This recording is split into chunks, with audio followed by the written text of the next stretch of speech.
Daily star ও প্রথম আলো অফিসে হামলা ভাঙচুর ও অগ্নিসংযোগের প্রতিবাদে মানববন্ধন করেছে Bangladesh crime reporters association crab. দুপুরে ক্রাবের কার্যালয়ের সামনে এই মানববন্ধন করে সংগঠনটির সদস্যরা।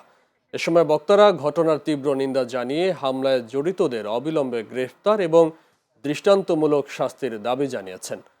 অব্যাহত বিচারহীনতা সংবাদপত্রের স্বাধীনতা এবং জননিরাপত্তার জন্য গুরুতর হুমকি হয়ে দাঁড়াবে বলেও সতর্ক করেন।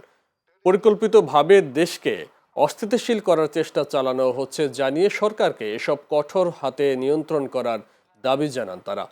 মানববন্ধনে উপস্থিত ছিলেন প্রথম আলোর নির্বাহী সাজ্জাদ শরীফ, ক্রাইম রিপোর্টার্স অ্যাসোসিয়েশনের সভাপতি মির্জা মেহেদি তমাল, সাধারণ সম্পাদক এম বাদশাহ, ঢাকা রিপোর্টার্স ইউনিটির সভাপতি আবু সালে আকন, রিপোর্টার্স এগেইনস্ট করাপশনের সভাপতি শাফিউদ্দিন আহমদ সহ অন্যান্য সাংবাদিক নেতারা। আজকে থেকে যেই গণমাধ্যম আক্রান্ত হবে, যেই গণমাধ্যম কর্মী আক্রান্ত হবে, আমরা সবাই শপথ করি এইভাবে আমরা তীব্র প্রতিবাদ এবং প্রতিরোধ গড়ে তুলব। ভিন্নমত, বাক স্বাধীনতা, ভয়েস অফ ডিসেন্ট যেটাকে আমরা বলি, সমালোচনামূলক কণ্ঠস্বর, সেটাকে দমন করার চেষ্টা করা হয়েছে, গণতন্ত্রকে আঘাত করা হয়েছে। এই মানববন্ধনে যেন শেষ মানববন্ধন হয়, আপনাকে ব্যবস্থা নিতে হবে, হামলাকারীদের চিহ্নিত করতে হবে। মাত্র 28 জন, 900 জনের ভেতরে 28 জনকে গ্রেফতার করা হয়েছে।